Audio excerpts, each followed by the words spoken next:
Have you ever felt like you've come this far? You've been as patient as you can. You've lowered your ego, lowered your pride, but you're still the one left behind. The one ignored, the one considered unimportant. And that's where many men make mistakes.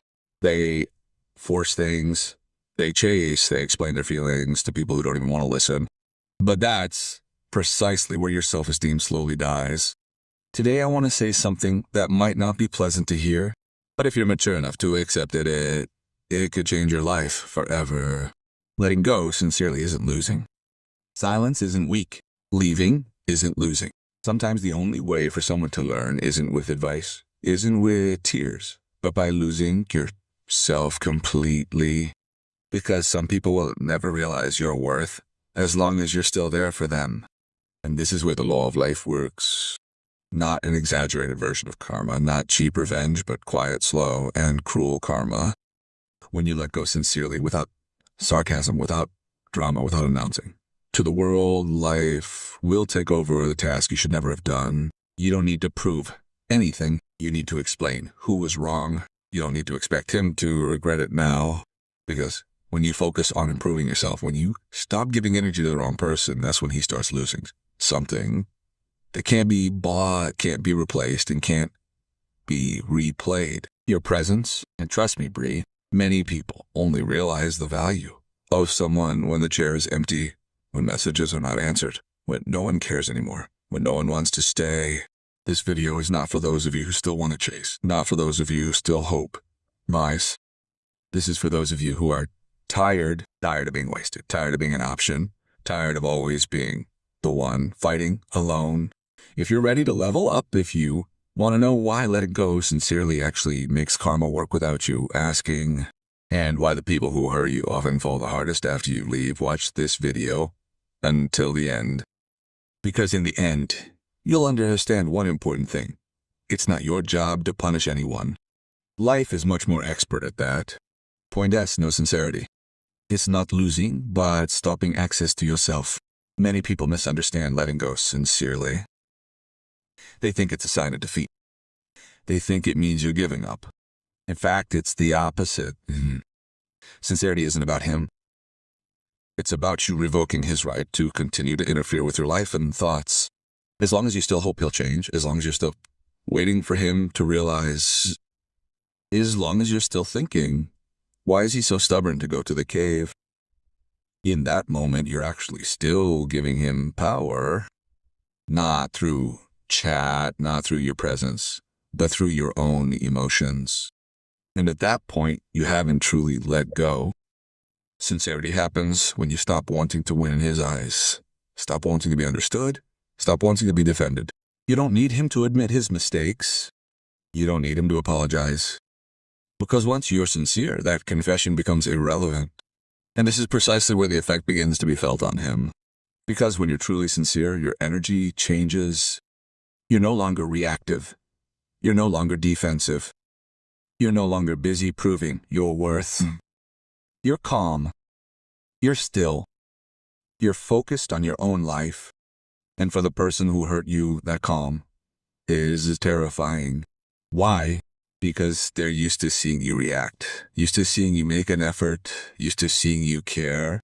Once that's gone, their brain starts to buzz. They start to wonder, why isn't he angry? Why isn't he chasing? Why does he seem fine? And that's where karma comes into play.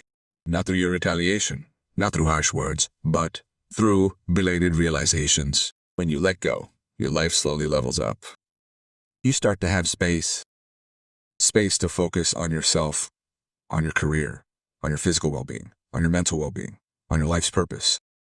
Meanwhile, they start living with a shadow version of you they can no longer reach.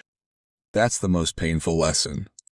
Not losing you when you still had hope, but losing you when you no longer needed anything from them. Letting go isn't about forgiving them. Letting go is about stopping your own suffering. And ironically, when you stop hoping karma will come quickly, that's when karma hits hardest. Point 2. When you truly let go, your position changes completely in his eyes. This is the part that people often fail to understand. Most people think they're letting go, when in fact they just stop chatting but still hope, still monitor stories. Still nervous when he's online, still wanting him to regret it. And as long as that's still there, you haven't let go. What makes the biggest impact is not your actions, but your energy that is truly finished. Here's the thing, Bray. Listen slowly. When you let go, you no longer want to prove anything. You no longer want to appear strong. You no longer care whether he realizes it or not. And precisely at that point, you become uncontrollable. Because humans can only control something that still cares. Once you truly let go, he loses it. Emotional access to you. Ideas, closeness, validation from your reactions. The sense of security that you're always there. And this is what makes his mind start to become chaotic. At first he feels victorious, but he'll probably come back soon. He won't really leave. But when you walk away, you don't chase after him. You don't make insinuations. You don't create drama. You don't seek justification. You live calmly, stable. That's where the most dangerous phase for him appears. Uncertainty. And the human brain hates uncertainty. He starts to think, why isn't he angry? Why isn't he sad? Does he really not need me anymore? And at this point, karma starts to work.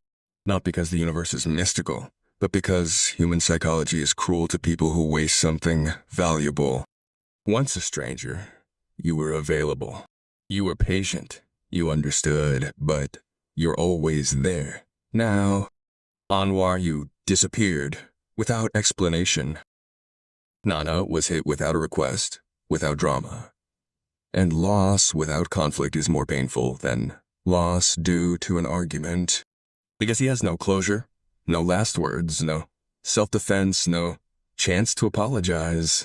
Only one thing remains in his head: I was wrong. And the guilt is heavier than hatred. In this phase, many people start dreaming about you. It feels empty, comparing you to new people. It feels like no one clicks as much as you. And the funny thing is, this happens precisely because you stop caring. Not because you show value, but because your lack of it shows its own value. That's why I say, let go with sincerity. Not for revenge, not to make him regret it, but because when you let go, you level up, you regain your authority. You stop begging for attention, and at the same time, he starts reaping the consequences of his own choices. Point T, let go with sincerity, and you take back control of your energy and self-esteem. This is where most people get the wrong idea. They think letting go with sincerity means pretending to be strong, pretending not to be hurt, pretending to have moved on. But letting go isn't about pretending. It's about stopping the war inside your own head. As long as you're still hoping he'll change. As long as you're still waiting for him to realize it. As long as you're still thinking, if only I had said this. If only I had held on a little longer. You haven't let go. And he still holds control of your life. Once you truly let go, something big changes. Your energy returns to yourself. No longer to the unanswered chats. No longer to his coldness. No longer to the past you can't fix. And this is where karma starts working. Not as a punishment you're waiting for, but as a natural consequence. Because when you let go, you stop explaining yourself to people who don't want to understand, proving your worth to people who don't appreciate you, lowering your standards to be liked. And this change is felt even if you don't say anything. He will start to feel you are no longer available when he wants. You will no longer be reactive. You will no longer be easily accessible. Not because you intentionally make him jealous, but because you no longer depend your self-worth on his response. And this is the part that many people are not ready to hear. When you truly let go, you no longer care whether karma hits him or not. That's where the effect is most powerful. Because people like him live off your attention, your emotions, your reactions. When all that stops, he loses something he can't replace, the feeling that he was important in your life. That's not it. That loss is far more painful than anger, arguments, or drama. Karma doesn't come when he immediately asks for it back. Karma comes when his new relationship is never as warm as yours. He meets many people, but none of them are sincere. And in a lonely moment, he realizes he once left someone who truly gave selflessly. Meanwhile, you are calmer, more focused, and more dignified. Not because you won, but because you stopped being defeated by your own feelings. And that is the most expensive lesson karma teaches. Not to him, but to you. Point 4. When you sincerely let go, karma starts working without you realizing it. At this point, the hardest thing is not actually losing him. The hardest thing is fighting your own ego. The ego that still wants to be seen as right, wants to be acknowledged, wants him to realize right away that he was wrong. But this is precisely where many people fail. They think karma has to be fast. It has to be visible. It has to be dramatic. In fact, karma works in a much quieter and far more piercing way when you truly let go with sincerity instead of pretending to be silent and hoping he will catch up. Your energy changes completely. You stop waiting for messages, stop checking their statuses, stop expecting the universe to avenge your wounds today. And strangely, at that moment, karma begins to move. Because when you let go, you no longer radiate neediness. You no longer radiate a sense of, please, I'm chosen. You are whole again. And the person who once underestimated you begins to lose the most precious thing he can't buy, access to you. At first, he doesn't realize it right away. In fact, he might feel like he's won, feeling like you've finally given up, feeling like you're not that important. But time is a cruel weapon for those who misjudge someone. Day after day passes and he begins to realize something strange. There is no one as sincere as you anymore. No one is patient anymore. No one cares without drama. And that's where karma works. Not by making him suffer instantly, but by making his life feel empty in the place you once filled. You don't need to retaliate. No need to explain. No need to demand regret. Because the most painful karma is not when someone loses you, but when he realizes losing you was an irreparable mistake. And what's more ironic, when that happens, you're no longer waiting. You've walked further, calmer, more dignified. That's the power of letting go with sincerity. You win without having to fight. Point L. When you truly let go, that's where karma begins to work. At this point, it's not him who changes, but you. And precisely because you changed, life begins to teach him lessons without you having to do anything. Sincerity isn't pretending to be strong. It's not smiling while enduring pain. Sincerity is when his name no longer makes your chest feel tight. When you can remember him without wanting to explain anything to anyone. And strangely, at that moment he begins to feel something he can't explain. Why? Because all this time your energy has been tied to him. Your attention, your hopes, your patience, your silent prayers that even he never knew about. When you take all of that back, his life feels empty. But he doesn't know why. He starts to feel empty even when it's busy. Feels tired even when he's not doing anything. Feels like something is missing. But he's too proud to look for it. That's the beginning of karma at work. Not dramatic karma, not instant karma, but karma that slowly and stabs from within. Because you're no longer his emotional home. And listen carefully, Bray. Karma doesn't come when you're angry. Karma doesn't come when you hate. Karma comes when you stop caring. When you no longer wait for a chat. No longer want him to realize. No longer want him to regret it. That's where life begins to say to him, now feel the loss that you once considered trivial, and that hurts him the most. Not because you left, but because you are happy without needing an explanation. Because that means he is no longer the center of your life. In this phase, one thing often happens. He comes back, or at least wants to come back. Not because of pure love, but because his ego is hurt. Because he realizes that the person who was always there now doesn't need him at all. And at that point, you have won, even if you choose not to open the door again. Because the goal of letting go sincerely is not so that he will come back. The goal is one, to restore self-respect and peace if he learns from karma. Good. If he doesn't, it's not your business anymore. Because a man of authority understands one thing. The greatest loss for someone is not being left, but being left by someone who has already sincerely let go. And if you have reached this point, believe me, Bray, you are much stronger than the version of yourself who used to beg. Point 6. When you are truly sincere, control shifts completely into your hands. At this point, it is not him who changes, but you. And precisely because of that, everything starts to turn around. Sincerity isn't pretending to be strong. It's not acting cold. It's not holding back your longing while hoping he realizes. Sincerity is the moment when your emotions no longer react to his presence. You're no longer waiting for a chat, guessing what he means, feeling your self-esteem fluctuate because of his attitude. And strangely, that's when the most painful effect on him begins. Why? Because all this time, without you realizing it, your emotions are what gave him power over you. Still angry he was important. Still hoping he was valuable. Still jealous he won. But when you let go, all those sources of validation die. And that's where psychological karma works slowly but brutally. He begins to feel no longer influential, no longer special, no longer fought over. And this isn't an assumption. This is how the human brain works. Humans aren't afraid of losing the person who pursues them, but afraid of losing the person who can live without them.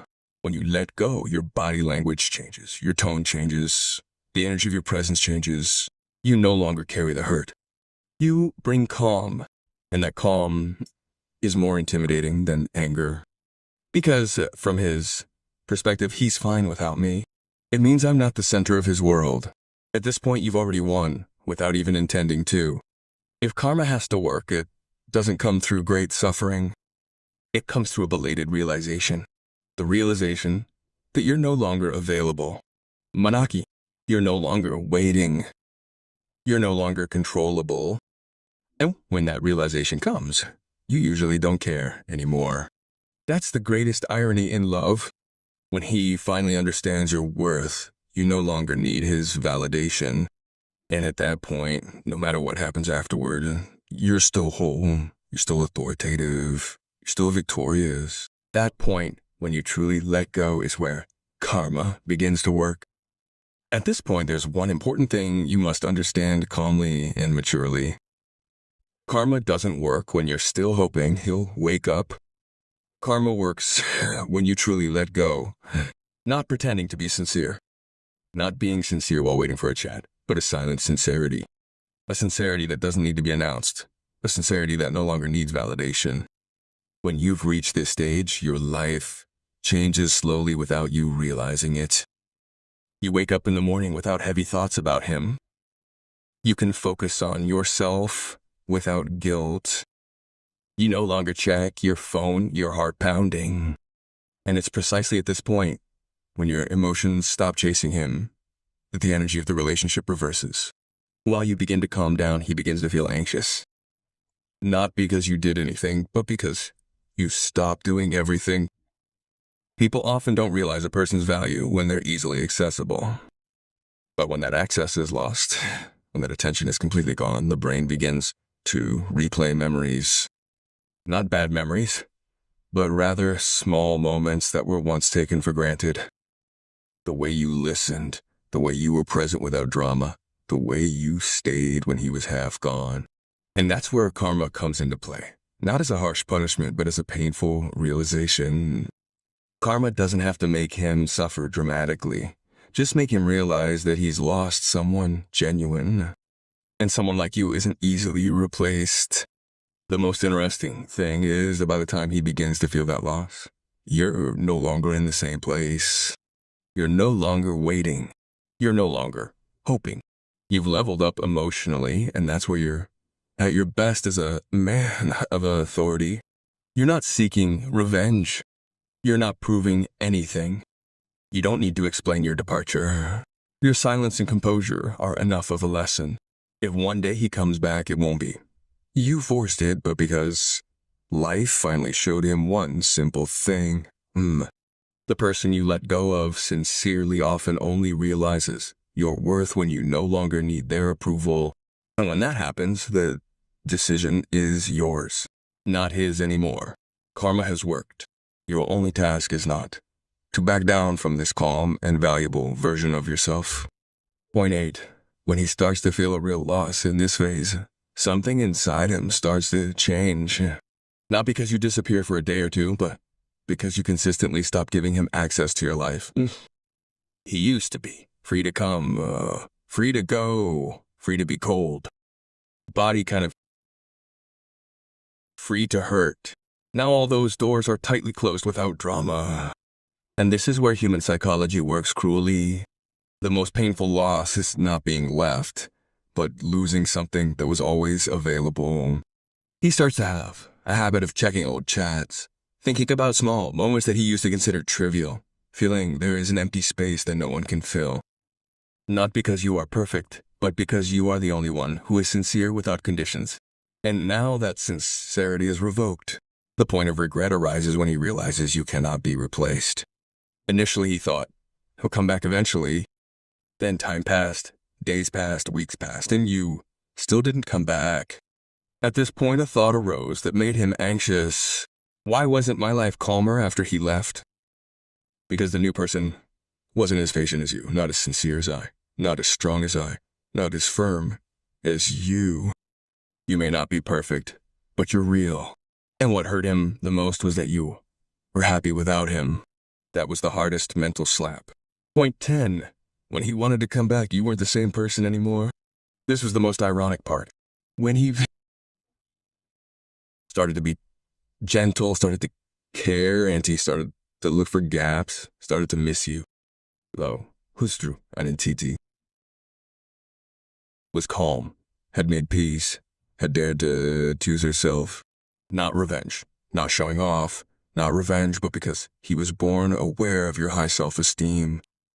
And at this point, even though he came with regret, you could say in your heart, I don't hate you, but I can't go back to the version of myself I used to be. That's true victory. Closing. Let go with sincerity. Let karma work itself. Letting go with sincerity is not about hoping he suffers, but about stopping putting your happiness in the hands of the wrong person. If he regrets it, that's his life's business. If he comes back, that's your choice. That matters most.